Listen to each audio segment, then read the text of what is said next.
বৃহস্পতিবার সন্ধ্যা থেকে জুমার দিনের কাউন্ট শুরু হয়ে যায় চান্দ্রবর্ষ অনুপাতে। সেই হিসেবে বৃহস্পতিবার সূর্য অস্ত যাওয়া মানে বৃহস্পতিবার দিন শেষ আর নতুন দিন শুরু, যার কারণে আমরা ইতিমধ্যে জুমার দিন বা শুক্রবারে প্রবেশ করে গেছি। আর জুমাবার এবং শুক্রবারের অন্যতম একটা গুরুত্বপূর্ণ শ্রেষ্ঠতম আমল হলো এই দিনে বেশি বেশি করে দুরূদ পাঠ করা, সেটা রাতে এবং দিনে। আল্লাহ রাব্বুল আলামিন আমাদেরকে জীবনের প্রত্যেক জুমার দিনে প্রতি সপ্তাহে শুক্রবারে এই মহা গুরুত্বপূর্ণ আমলটি করার তৌফিক দান করুন। নবী করিম সাল্লাল্লাহু আলাইহি সাল্লাম বলেছেন, আকসিরু আলাইয়া মিনাস সালাতি মিন ইয়াউমিল জুমআতি ওয়া লাইলাতিল জুমআহ। তোমরা আমার প্রতি দুরূদ পাঠাও, আমার প্রতি তোমরা দুরূদ পাঠাও জুমার রাতে এবং জুমার দিনে। ফাইন্না সালাতাকুম মা'রুদাতুন আলাই, কারণ তোমাদের যে দুরূদ পাঠ, এই দুরূদ পাঠের আমলটি আল্লাহর ফেরেশতাদের মাধ্যমে আমার সামনে নিবেদন করা হয়, উপস্থাপন করা হয়। এই জন্য ভাইরা আমার, প্রত্যেক সপ্তাহে বৃহস্পতিবার সন্ধ্যা থেকে নিয়ে জুমাবার সন্ধ্যা পর্যন্ত বেশি বেশি করে আমরা দুরূদ পাঠের চেষ্টা করব ইনশাআল্লাহ। অন্তত এখন একবার আমরা নগদে পাঠ করা শুরু করে দেই দুরূদ ইব্রাহিম, যেটা আমরা নামাজে পাঠ করি জুমার রাতের আমল হিসেবে, এবং এখন থেকে শুরু করে আগামীকাল সন্ধ্যা পর্যন্ত চলতে ফিরতে উঠতে বসতে এমনকি ওযু নাই সে অবস্থায় আপনি দুরূদ পাঠ করতে পারবেন। একবার যদি কেউ দুরূদ পাঠ করে, নবী করিম সাল্লাল্লাহু আলাইহি সাল্লাম বলেছেন, মান সাল্লা আলাইয়া মাররাতান, যে ব্যক্তি আমার প্রতি একবার দুরূদ পাঠ করে, সাল্লাল্লাহু আলাইহি আশরা, আল্লাহ রাব্বুল আলামিন তার প্রতি 10 বার রহমত নাজিল করেন। এই জন্য দুরূদ পাঠের আমলটা বেশি বেশি করবো তো ইনশাআল্লাহ। আল্লাহর জমিনে যত জিকির আছে, যত দোয়া আছে, এর মধ্যে অন্যতম শ্রেষ্ঠ দোয়াগুলোর একটি হলো, অন্যতম শ্রেষ্ঠ জিকিরের একটি হলো দুরূদ পাঠ করা। এক সাহাবী প্রশ্ন করেছেন, ইয়া রাসূলুল্লাহ, আমি আমার দোয়ার মধ্যে আমার নিজের জন্য, সন্তান সন্ততির জন্য, পরিবারের জন্য, সুস্থতার জন্য নানা উদ্দেশ্যে আল্লাহর কাছে দোয়া নিবেদন করব। এর মধ্যে আপনার জন্য কত পার্সেন্ট দোয়া বরাদ্দ রাখবো যে আল্লাহ যেন আপনার প্রতি রহমত নাজিল করে? আল্লাহ তাআলা তার হাবিবের প্রতি এমনিতেই রহমত নাজিল করবেন, আমরা দোয়া করলেও করবেন, না করলেও, কিন্তু আমরা তার প্রতি দোয়ার নিবেদন করার, তার জন্য দোয়ার নিবেদন আল্লাহর কাছে করলাম, দুরূদ পাঠ করলাম, এর মাধ্যমে আমরা নিজেরা সৌভাগ্যবান হব। ওই সাহাবী সেজন্য জিজ্ঞাসা করেছেন, ইয়া রাসূলুল্লাহ, আমার দোয়া যখন নিজের জন্য আমি করব, তো আপনার জন্য কত পার্সেন্ট দোয়া করব?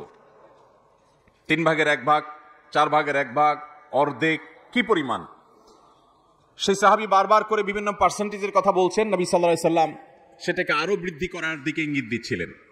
একটা পর্যায়ে যখন তিনি জানালেন যে আমি আমার পুরো দোয়ার সবটুকু জুড়ে আপনার জন্য দোয়া যদি নিবেদন করি, তখন নবী সাল্লাল্লাহু আলাইহি সাল্লাম বলেছেন, ইদান তুকফা হাম্মুক ওয়া তুগফার যামবুক, তাহলে তোমার সমস্ত পেরেশানি দূর হয়ে যাবে, সকল গুনাহ তোমার মাফ হয়ে যাবে। দুনিয়াতে আমাদের পেরেশানি দূর, আখিরাতে গুনাহ মাফ, আর কোনো সমস্যা থাকতে পারে?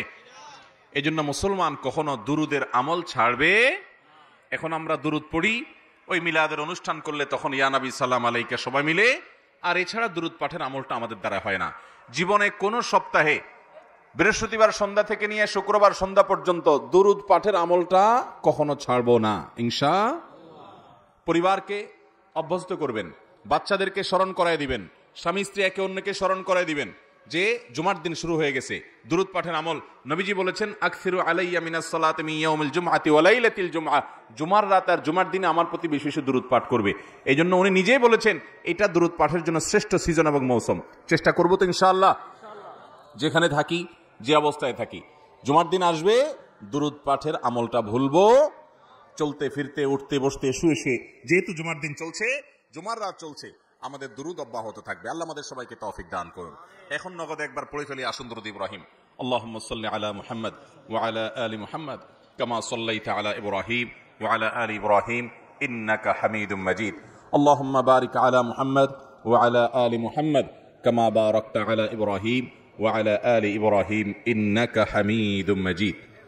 এই আমলটা সবসময় করবো তো ইনশাআল্লাহ।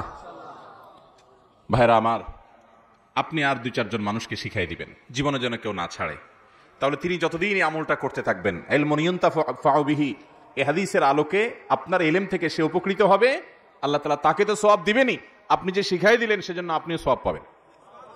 সবাই চেষ্টা করবো তো ইনশাআল্লাহ। এই মাহফিলে যারা আসছে আমরা অন্যদের কাছে পৌঁছাই দিব, অন্যদেরকে জানাই দিব, তারাও যেন করে, পরিবার লোকদেরকে উদ্বুদ্ধ করব। জুমার দিন দুরূদ পাঠের দিন, ঠিক আছে তো ইনশাআল্লাহ? আল্লাহ আমাদের সবাইকে তৌফিক দান করুন। মোহতারাম হাজরিন, প্রশ্ন আছে অনেক বেশি। আবার জুমার রাত খুব বেশি গভীর করা যাবে না, এমনিতেই কখনো রাত গভীর করা উচিত না।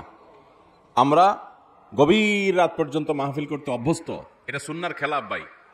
এই খেলাফে সুন্নত কাজের মাধ্যমে উম্মতের হেদায়েত খুব বেশি আশা করা যায় না, কিন্তু আমরা সেটাই করি। আয়োজকরা বলে রাত 9টা দেব আপনাকে, উঠে 10টা বাজে। বেশিরভাগ আয়োজকরাই কথা ঠিক রাখতে পারেন না নানা কারণে। জুমার দিন বিশেষ করে রাতে তাড়াতাড়ি ঘুমোতে হবে। কেন? কারণ জুমার দিনের ফজর নামাজের যে গুরুত্ব, আল্লাহর জমিনে ওই ওয়াক্তের নামাজের মতো গুরুত্ব আরেকটা নামাজের নাই। নবী করিম সাল্লাল্লাহু আলাইহি ওয়াসাল্লাম বলেছেন, আফদালুস সালাতি সালাতুল ফজরি মাআল জামাআতি ইয়াউমাল জুমআহ।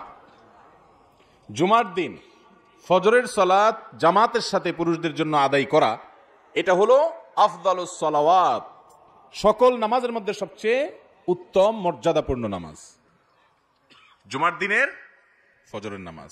আর আমাদের দেশে মসজিদগুলোতে দেখবেন জুমার দিনে ফজর নামাজে মুসল্লির সংখ্যা সবচাইতে। কারণ হলো জুমার দিন সকালে বাচ্চাদের স্কুল নাই, মাদ্রাসা নাই, অফিস আদালত নাই, দোকানপাট ব্যবসা বাণিজ্য অনেকেরই নাই, যার কারণে বৃহস্পতিবার গভীর রাত পর্যন্ত টক শো, মিষ্টি শো, নাটক, সিনেমা, আজেবাজে জিনিস দেখে সময় নষ্ট করে আমরা শুইতে শুইতে রাত 12টা 1টা বাজাই দিই, যার কারণে ফজরের নামাজের জামাত বেশিরভাগ লোকের নসিব হয় না। অতএব ভাইরা আমার, জুমার দিনের ফজর নামাজ পড়ার নিয়তে জুমার রাতে অর্থাৎ বৃহস্পতিবার দিবাগত রাতে তাড়াতাড়ি ঘুমায় পড়বো, মনে থাকবে তো ইনশাআল্লাহ? আল্লাহ আমাদেরকে তৌফিক দান করুন। তো সেজন্য খুব বেশি দীর্ঘায়িত আমরা করবো না, খুব গুরুত্বপূর্ণ একটা বিষয় খুব সংক্ষেপে কিছু কথা বলে এরপর আমরা প্রশ্নোত্তরে চলে যাব।